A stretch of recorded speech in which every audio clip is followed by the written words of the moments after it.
بادام د کندوز له هغو کرنیزو محصولاتو څخه ګڼل کیږي چې د هیواد په کچه له ځانګړي خوند او شهرت څخه برخمن دي.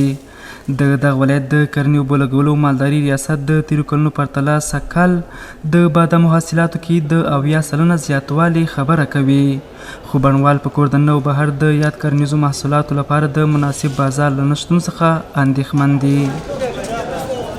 دولت دما همکاری کنه، یک بازاریابی کنه، یک مارکت در مجور کنه و خارج ارسال کرده بده و در خارج کردن به همراه مالیهش دما مرد همکاری کنه. تجار وقتی اینجا نبیاید از ما خریداری نکنه، پس ما هم نمیتونیم از دیاقین با نرخ مناسب و بیشتر خریداری کنیم. یک زنجیره است که باعث میشه بادام پیش دیقان بمانه و نرخ خود از دست بده و کیفیتش هم از دست بده. د کرنې اوبو لګولو مالداري ریاست مسؤلین او د کرنیز چارو کارپوهان د بادامو د حاصلاتو زیاتوالي لامل مناسبه هوا، د اصلاح شوو نیالګیو دودیدل او بڼوالو سره په اړونده برخه کې د تخنیکي لارښوونو شریکول په ګوته کوي.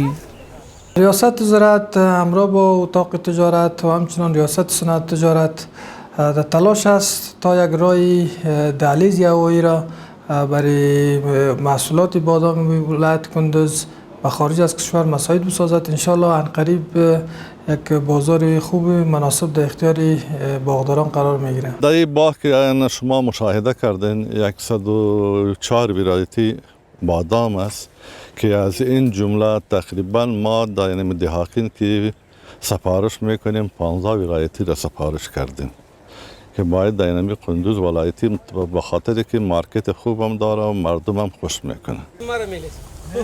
د کندوز د کرنې اوبو لګولو مالداري ریاست د معلوماتو له مخې سږکال له 9000 هکتاره بڼونو څخه به شاوخوا 6000 میټریک ټونه د بادامو حاصلات ترلاسه شي. هغه بادام چې په هیواد او له هیواده بهر له ځانګړي شهرت څخه برخمن دي.